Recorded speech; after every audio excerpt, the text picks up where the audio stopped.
You're about to witness a wedding day twist so brutal, it'll make you question, how well do you really know the one you love? Minutes before walking down the aisle, a bride whispers a secret to her groom, one that shatters his entire world. But his reaction? No screaming, no tears, just cold, calculated revenge. By the end of this story, you'll be asking, what would I have done? Stay till the end, because this isn't just a betrayal. It's a lesson in love, trust, and the price of lies. The church was a dream, white roses, golden sunlight, and Ethan standing at the altar, grinning at the guests. His bride, Lila, was the love of his life, a brilliant artist who'd stood by him through his father's death, his bankruptcy, even his darkest depressive episodes. Today was supposed to be perfect.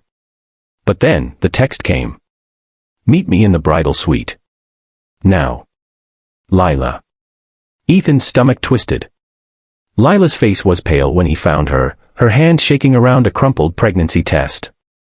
Before he could speak, she whispered. It's not yours. The world stopped. Lila's voice was hollow, practiced, like she'd rehearsed this moment 1,000 times. I slept with my ex, Daniel, 3 months ago. I'm pregnant, and I can't marry you knowing you'll hate me. Ethan's vision blurred. The woman who'd held him as he cried, who'd sacrificed her own dreams to save his business, had lied for months. The guests outside laughed, the organ music played. But Ethan's heart was ice.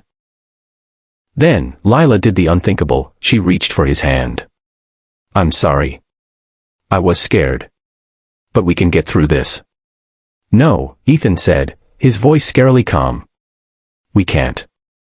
What he did next left Lila screaming, the guests stunned, and the internet buzzing for weeks. Ethan walked out of the bridal suite, not to the altar, but to the DJ booth.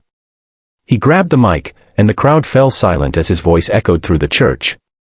Lila has something to tell you all. Then, he played a recording.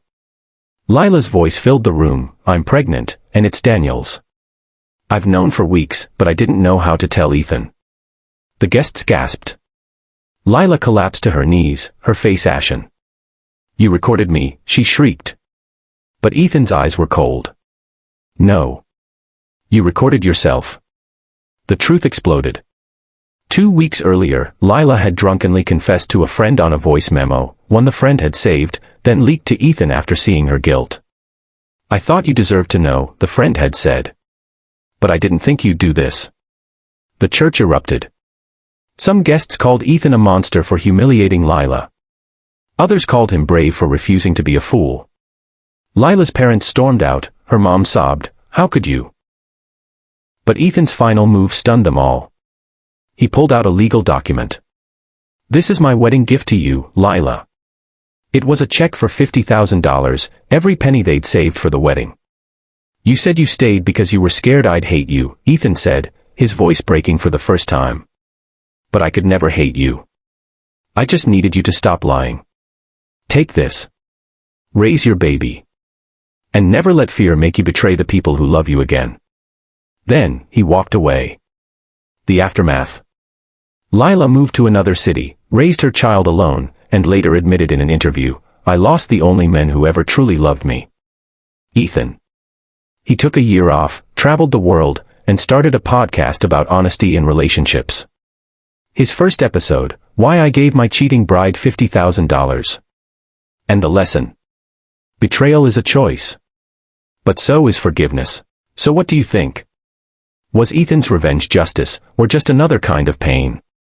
And here's the real question, if you were in his shoes, could you have walked away? Drop a comment, I'll reply to every single one. And if this story gutted you, smash like, subscribe, and share with someone who needs to hear this. Because love shouldn't be a lie.